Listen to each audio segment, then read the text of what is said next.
Sa likod ng mga ilaw ng syudad at ingay ng makabagong panahon, may mga bagay na hindi basta-basta nawawala.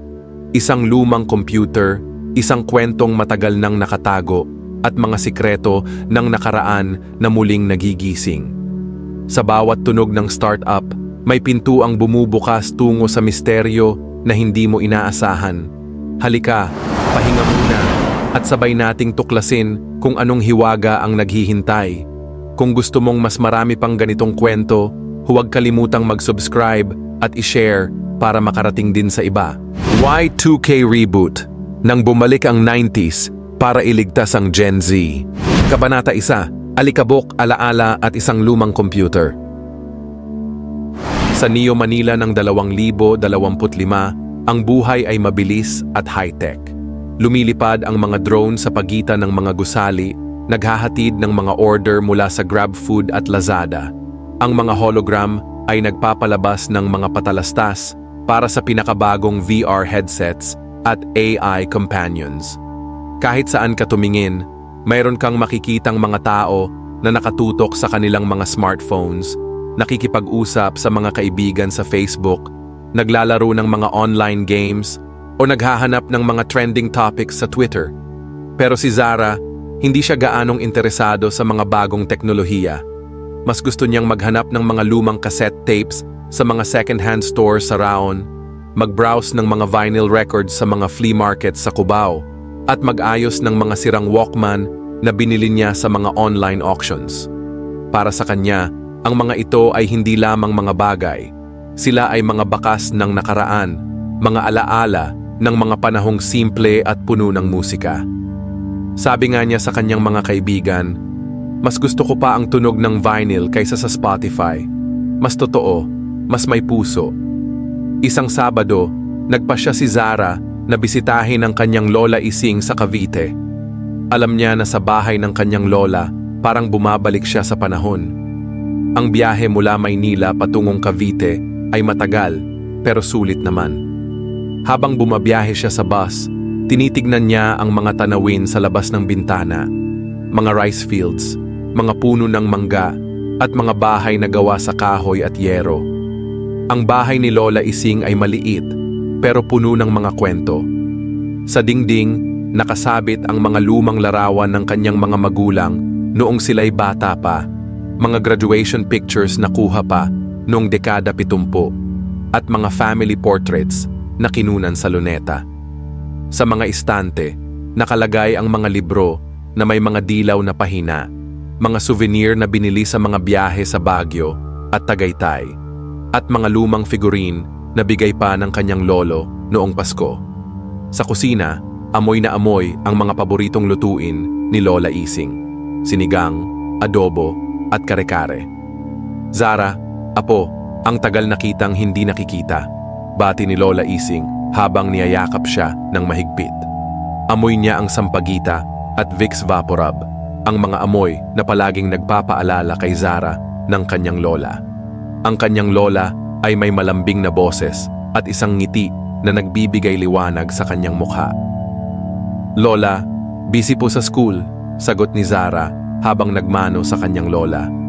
"Pero na-miss ko po kayo." "Ako rin, apo.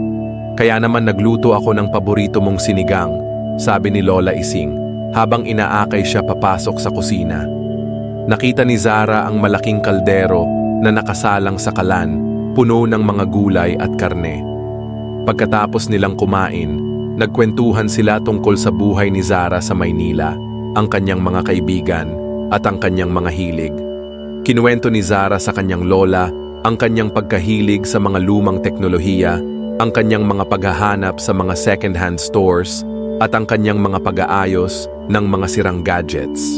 "Lola, mayroon ba kayong mga lumang gamit na hindi na ginagamit?" tanong ni Zara habang nagliligpit ng pinagkainan. "Nako, apo, marami. Sa attic, may mga lumang kahon doon na hindi ko pa nabubuksan simula nung lumipat kami dito," sagot ni Lola Ising. "Baka mayroon dong mga bagay na gusto mo." Hindi nagdalawang isip si Zara at agad na umakyat sa attic. Ang attic ay madilim at maalikabok. Mayroong mga lumang kahon na nakatambak sa mga sulok, mga lumang kasangkapan na natatakpan ng tela at mga lumang laruan na nakalimutan na ng panahon. May amoy ng lumang kahoy at alikabok na bumati sa kanya. Kinailangan pa niyang buksan ang flashlight ng kanyang smartphone para makita ang kanyang dinadaanan. Sa isang sulok, natanaw ni Zara ang isang lumang desktop computer. Ang computer ay kulay beige, may malaking monitor na parang TV, at isang keyboard na may mga malalaking keys na halos kasing laki ng mga daliri niya. Mukhang galing pa ito sa 90s, panahon pa ng mga floppy disks at dial-up internet. "Lola, ano po ito?" tanong ni Zara habang binababa ang computer. Hirap na hirap siyang buhatin ito dahil sa bigat. "Parang bato ang computer." "Ah, yan? Iyan ay mula sa Tito Ben mo," sagot ni Lola Ising. Biglang lumungkot ang kanyang boses. Nakita ni Zara ang lungkot sa mga mata ng kanyang lola. Noong high school siya, hilig niya ang mga computer. Sabi niya, ginamit niya iyan para sa isang project niya. Lagi siyang nagpupuyat para dyan. Minsan, hindi na siya kumakain. Naintriga si Zara. Agad niyang dinala ang computer sa kanyang silid at sinimulang ayusin ito.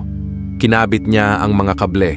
Nilinis ang alikabok gamit ang lumang basahan at sinubukang i-on ito. Pagkatapos ng ilang minuto, nagtagumpay siya. Ang screen ay kumislap at lumabas ang logo ng Windows 98.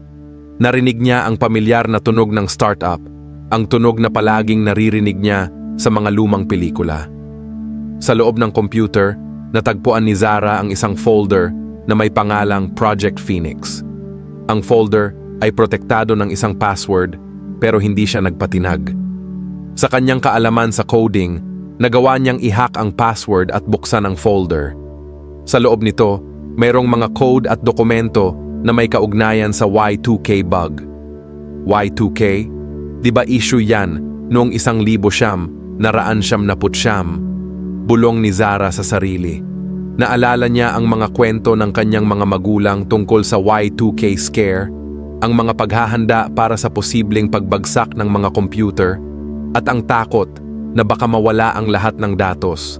Pero habang binabasa niya ang mga dokumento, napagtanto niya na ang Project Phoenix ay hindi lamang tungkol sa Y2K bug. Ito ay isang mas malalim at mas komplikadong proyekto na maaaring magbago ng mundo. May nakita siyang mga code na hindi niya maintindihan, mga diagram na parang galing sa science fiction movie, at mga dokumento na nakasulat sa isang lumang programming language na hindi na ginagamit ngayon. Kabanata 2, Mga anino ng nakaraan at isang misteryosong mensahe. Hindi mapakali si Zara matapos matuklasan ang Project Phoenix sa lumang computer ng kanyang Tito Ben. Parang may bumabagabag sa kanya, isang kuryosidad na hindi niya mapigilan.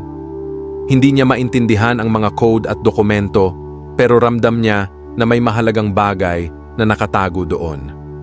Kailangan niyang malaman kung ano ang Project Phoenix at bakit ito itinago ng kanyang Tito Ben sa loob ng maraming taon. Kinabukasan, bumalik si Zara sa Maynila. Habang bumabiyahe siya sa bus, hindi niya maiwasang isipin ang kanyang Tito Ben. Ano kaya ang nangyari sa kanya? Bakit siya biglang nawala pagkatapos ng Y2K scare? Naalala niya ang mga kwento ng kanyang Lola Ising tungkol sa kanyang Tito Ben noong bata pa siya. Isang matalinong bata na mahilig magbasa, maglaro ng chess, at mag-explore ng mga bagong teknolohiya. Pero sabi rin ng kanyang lola, naging tahimik at malungkutin ang kanyang Tito Ben pagkatapos ng 1999.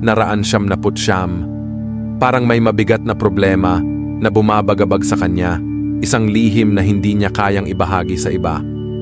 Pagdating sa kanyang apartment sa Maynila, agad na binuksan ni Zara ang kanyang laptop at nagsimulang mag-research tungkol sa Y2K bug.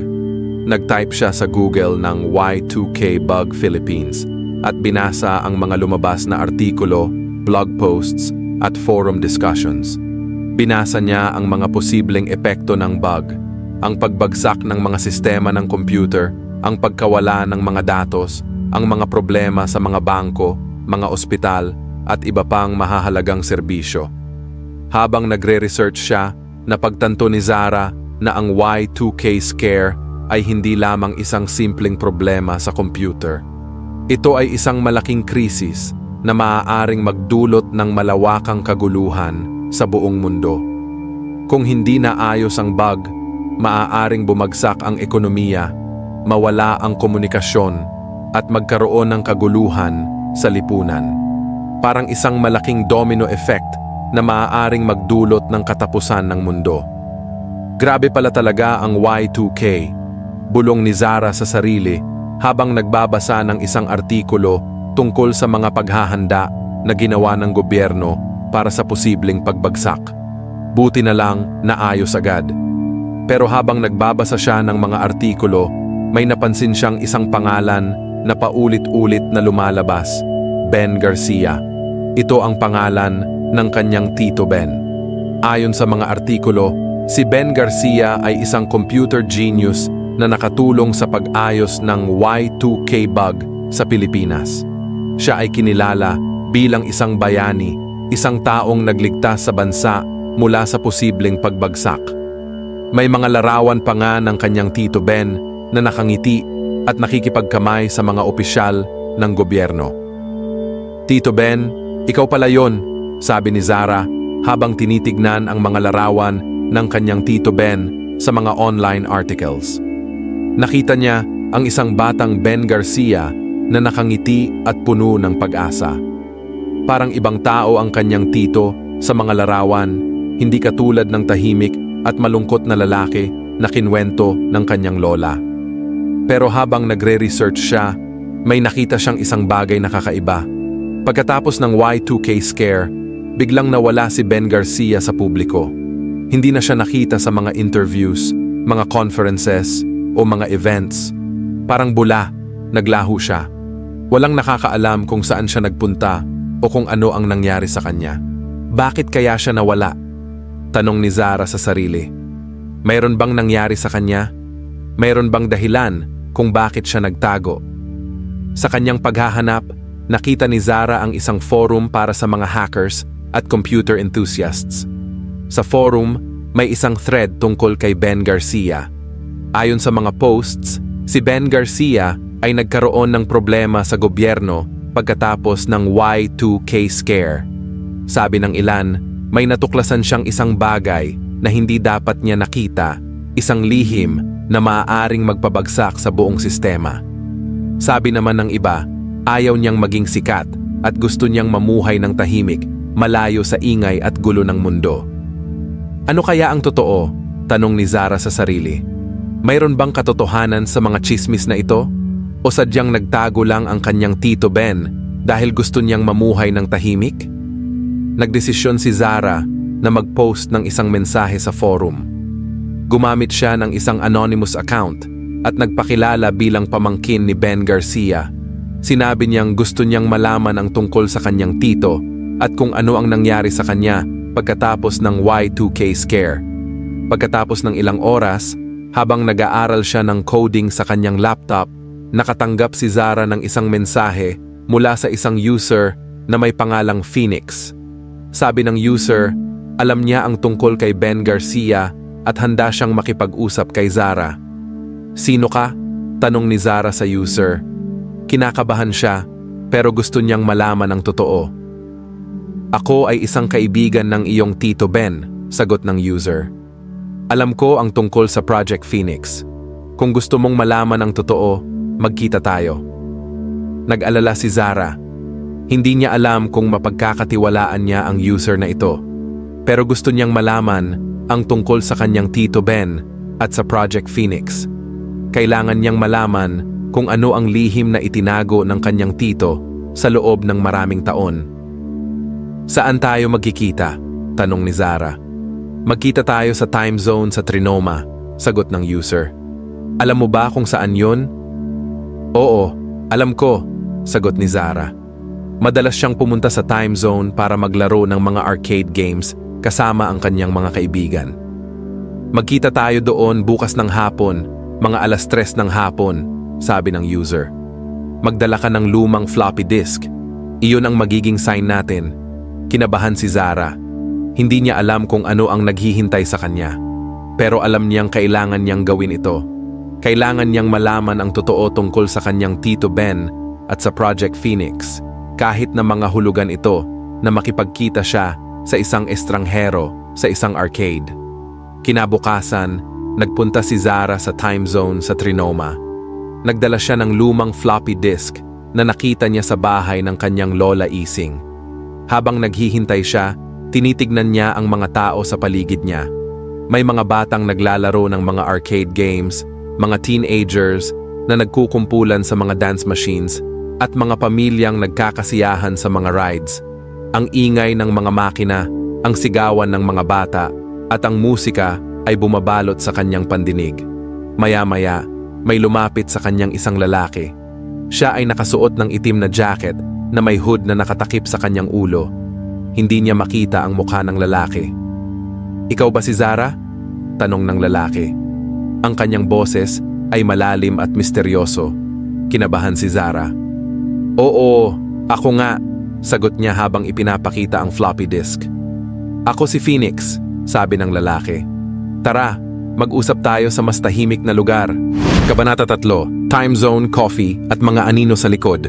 Ramdam ni Zara ang kaba habang sinusundan ang lalaking nagpakilalang Phoenix palabas ng time zone. Parang bumibigat ang kanyang mga paa at ang bawat hakbang ay tila mas mahirap kaysa sa nauna. Ang ingay ng arcade, ang mga naglalaro at ang mga makukulay na ilaw ay unti-unting nawala sa kanyang paningin. Papalayo sila sa kasiyahan at papalapit sa isang bagay na mas seryoso at mas mapanganib. Hindi sila nagtungo sa labas ng mall. Sa halip, naghanap si Phoenix ng isang coffee shop na malapit sa food court. Pinili niya ang isang sulok na mesa na malayo sa ibang mga customer kung saan hindi sila gaanong mapapansin. Umupo siya at sininyasan si Zara na umupo rin. Tinitignan ni Zara ang lalaki habang hinihintay niya itong magsalita. Nakasuot pa rin siya ng itim na jacket na may hood na nakatakip sa kanyang ulo. Hindi niya makita ang kanyang mukha, pero ramdam niya ang kanyang mga mata na nakatitig sa kanya, sinusuri siya. Parang isang eksena sa isang spy movie kung saan ang mga karakter ay nagtatagpo sa isang lihim na lugar para pag-usapan ang mga sikretong impormasyon. "Salamat sa pagpunta," sabi ng lalaki sa isang boses na bahagyang garalgal at parang may binabago sa tono. "Alam kong delikado ito para sa ating dalawa." "Sino ka ba talaga?" tanong ni Zara, diretso sa punto. "Paano mo nakilala si Tito Ben? Bakit mo alam ang tungkol sa Project Phoenix?" Humugot ng malalim na hininga ang lalaki na parang nag-iipon ng lakas ng loob. "Ako si Kai," sagot niya. "Kaibigan ako ni Ben. Magkasama kaming nagtrabaho sa Project Phoenix noong dekada 70. Napanganga si Zara. Hindi siya makapaniwala sa kanyang naririnig. "Ikaw si Kai? Yung hacker na tumulong kay Tito Ben nung Y2K scare? Yung legend sa mundo ng computer?" Tumango si Kai. "Oo, ako nga. Pero matagal na yon. Marami nang nangyari simula noon. Nagbago na ang lahat." "Bakit ka nagtatago?" tanong ni Zara. "Bakit hindi ka nagpakita sa publiko pagkatapos ng Y2K? Bakit ka naglaho na parang bula?" Humugot ulit ng malalim na hininga si Kai. "Mahabang kwento," sabi niya. "Pero sasabihin ko sa iyo ang lahat dahil kailangan mong malaman ang totoo. Kailangan mong malaman kung ano ang tunay na nangyari." Ikinuwento ni Kai kay Zara ang tungkol sa Project Phoenix, ang kanilang pagtatrabaho ni Ben para ayusin ang Y2K bug, at ang kanilang natuklasan tungkol sa tunay na layunin ng proyekto. Sinabi niya na ang Project Phoenix ay hindi lamang isang simpleng pag-aayos, kundi isang napakalakas na tool na maaaring gamitin para kontrolin ang lahat ng mga sistema ng computer sa mundo. Ang Project Phoenix ay hindi lamang isang simpleng pag-aayos sa Y2K bug, sabi ni Kai. Ito ay isang susi na maaaring magbukas ng anumang pinto sa digital world. "Kontrolin?" tanong ni Zara. "Paano? Hindi ko maintindihan." Ang Project Phoenix ay may kakayahan na i-hack ang anumang computer, anumang network, Anumang sistema, sagot ni Kai. Kung mahuhulog ito sa maling kamay, maaaring gamitin ito para kontrolin ang ekonomiya, ang militar, ang komunikasyon, lahat ng aspeto ng ating buhay. Napailing si Zara. Hindi siya makapaniwala sa kanyang naririnig. Parang isang eksena sa isang science fiction movie. Pero alam niyang totoo ang sinasabi ni Kai. Hindi ako makapaniwala, sabi niya. Bakit itinago ito ni Tito Ben sa loob ng maraming taon? Bakit hindi niya sinabi sa kahit sino? Dahil natatakot siya, sagot ni Kai. Alam niyang delikado ang Project Phoenix. Alam niyang maaaring gamitin ito para sa masama at ayaw niyang maging responsable kung may mangyaring masama. Pero bakit mo sinabi sa akin ang lahat ng ito? Tanong ni Zara. Bakit ka nagpakita sa akin ngayon? Bakit ako? Dahil kailangan ko ng tulong mo, sagot ni Kai. Naniniwala ako na mayroong isang grupo ng mga tao na naghahanap sa Project Phoenix. Gusto nilang gamitin ito para kontrolin ang mundo at kailangan natin silang pigilan. Sino sila? Tanong ni Zara. Sino ang mga taong ito? Hindi ko alam, sagot ni Kai. Pero alam ko na malalakas sila. Mayroon silang pera, koneksyon at teknolohiya. Hindi natin sila kayang labanan ng mag-isa. Bakit ako ang kailangan mo? Tanong ni Zara. Hindi ako isang hacker. Hindi ako isang computer genius. Isa lang akong ordinaryong estudyante. Alam ko, sagot ni Kai. Pero mayroon kang isang bagay na wala ako. Ang koneksyon kay Ben. Ikaw ang pamangkin niya. Mapagkakatiwalaan ka niya at alam kong makikinig siya sa'yo. Pero paano kita matutulungan? Tanong ni Zara. Ano ang kailangan kong gawin? Kailangan mong hanapin ang Project Phoenix, sagot ni Kai. Kailangan mong protektahan ito mula sa mga taong gustong gamitin ito para sa masama. Kailangan mong tiyakin na hindi ito mahuhulog sa maling kamay. Paano ko yun gagawin? Tanong ni Zara. Hindi ko alam kung saan ito hahanapin. Kailangan mong gamitin ang iyong mga kasanayan sa teknolohiya, ang iyong talino, at ang iyong koneksyon kay Ben, sagot ni Kai. Alam kong kaya mo ito. Naniniwala ako sa'yo. Kinabahan si Zara. Hindi niya alam kung kaya niya ang misyon na ito. Pero alam niyang kailangan niyang subukan. Kailangan niyang protektahan ang mundo mula sa Project Phoenix, kahit na mga hulugan ito na ilagay niya ang kanyang sarili sa panganib. Sige, sabi ni Zara, na may determinasyon sa kanyang boses. Tutulungan kita. Gagawin ko ang lahat ng aking makakaya. Ngumiti si Kai, isang ngiting puno ng pasasalamat at pag-asa. Salamat, sabi niya. Alam kong hindi ako nagkamali sa'yo. Alam kong ikaw ang tamang tao para sa misyon na ito. Ano ang gagawin natin ngayon? Tanong ni Zara. Kailangan nating hanapin si Ben, sagot ni Kai. Siya ang may alam kung nasaan ang Project Phoenix. Siya ang may hawak ng susi. Pero paano natin siya mahahanap? Tanong ni Zara. Matagal na siyang nawawala. Walang nakakaalam kung saan siya nagtatago. Alam ko kung saan siya nagtatago, sagot ni Kai. Pero kailangan nating maging maingat. Mayroong mga taong naghahanap din sa kanya at hindi sila magdadalawang isip na saktan tayo para makuha ang kanilang gusto. Tumayo si Kai mula sa kanyang upuan. Kailangan na nating umalis, sabi niya. Delikado na dito, may nakamasid sa atin. Tumayo rin si Zara at sinundan si Kai palabas ng coffee shop.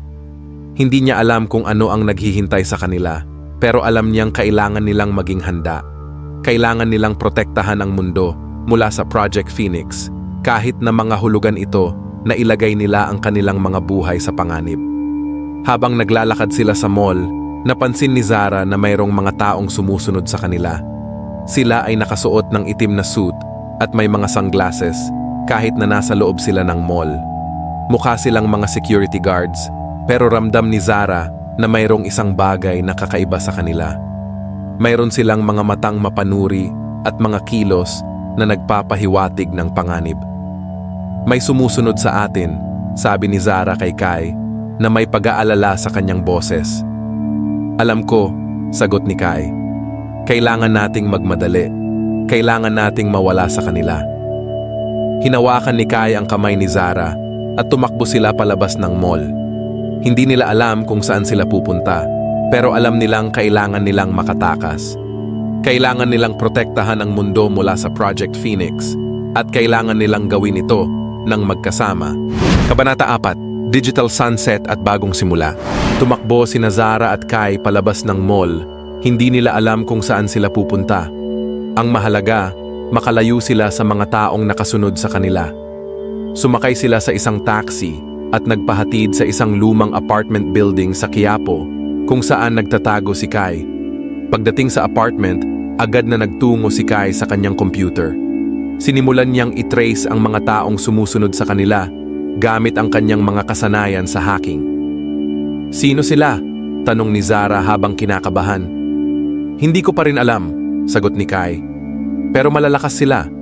Mayroon silang access sa mga surveillance cameras, mga databases, at iba pang mga teknolohiya. Maya-maya, may nahanap si Kai. Mayroon akong pangalan, sabi niya. Ang pangalan nila ay The Syndicate. Sila ay isang lihim na organisasyon na naglalayong kontrolin ang mundo sa pamamagitan ng teknolohiya. The Syndicate? Tanong ni Zara. Hindi ko pa sila naririnig. Sila ay nagtatago sa anino, sagot ni Kai. Pero malapit na silang lumabas. Gusto nilang gamitin ang Project Phoenix para sa kanilang masamang layunin. Kailangan natin silang pigilan, sabi ni Zara. Alam ko, sagot ni Kai. Pero paano? Hindi natin sila kayang labanan ng mag-isa. Kailangan nating hanapin si Tito Ben, sabi ni Zara. Siya ang makakatulong sa atin. Tama ka, sagot ni Kai. Pero paano natin siya mahahanap? Matagal na siyang nawawala. Alam ko kung saan siya nagtatago, sabi ni Zara. Naalala ko ang isang lugar na binabanggit niya noong bata pa ako. Isang lumang farm sa Batangas. Batangas? Tanong ni Kai. Malayo yon. Kailangan nating subukan, sabi ni Zara. Si Tito Ben ang ating huling pag-asa. Agad na nagtungo sina Zara at Kai sa Batangas. Sumakay sila sa bus at nagbiyahe ng ilang oras. Pagdating sa farm, nakita nila ang isang lumang bahay na napapalibutan ng mga puno at halaman. Dito kaya siya? Tanong ni Zara. Tayo'y pumasok, sagot ni Kai. Pumasok sina Zara at Kai sa bahay. Nakita nila si Tito Ben na nakaupo sa isang rocking chair, nagbabasa ng libro. Tito Ben, sabi ni Zara. Nagulat si Tito Ben.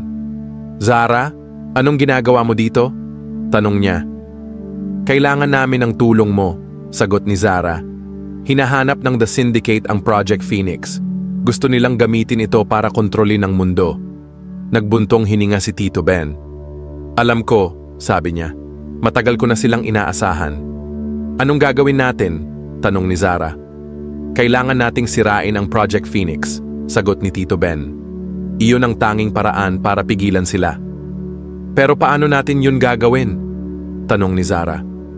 Alam ko ang paraan, sagot ni Tito Ben. Pero kailangan nating magmadali. Malapit na sila. Sinundan ni Zara at Kai si Tito Ben sa isang lihim na silid sa ilalim ng bahay. Doon, nakita nila ang isang malaking computer na naglalaman ng Project Phoenix. Ito na yon, sabi ni Tito Ben. Kailangan nating i-delete ang lahat ng mga code at data. Sinimulan ni Zara at Kai na i-delete ang mga code at data. Pero biglang dumating ang The Syndicate. Huli na kayo, sabi ng pinuno ng The Syndicate. Hindi ninyo kami mapipigilan. Nagsimula ang isang labanan. Ginamit ni Zara, Kai, at Tito Ben ang kanilang mga kasanayan para labanan ang The Syndicate. Sa huli, nagtagumpay sila. Tapos na, sabi ni Zara. Natalo natin sila. Hindi pa, sabi ni Tito Ben. Kailangan pa nating sirain ang computer. Sinira ni Tito Ben ang computer. Ang Project Phoenix ay nawala na. Nagawa natin, sabi ni Kai. Nailigtas natin ang mundo. Ngumiti si Zara. Oo, nagawa natin, sabi niya. Pagkatapos ng pangyayaring iyon, nagbago ang buhay ni Zara, Kai, at Tito Ben. Si Zara ay naging isang sikat na hacker at computer expert. Si Kai ay nagtrabaho bilang isang security consultant para sa gobyerno.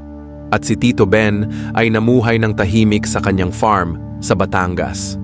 pero hindi nila nakalimutan ang kanilang pinagdaanan. Alam nila na ang teknolohiya ay maaaring gamitin para sa masama at kailangan nilang maging handa para protektahan ang mundo. Isang araw, nakatanggap si Zara ng isang mensahe mula kay Kai. "Zara, mayroon akong natuklasan," sabi ni Kai. "Mayroon pang isang Project Phoenix." Ngumiti si Zara. "Hindi pa tapos ang laban," sabi niya.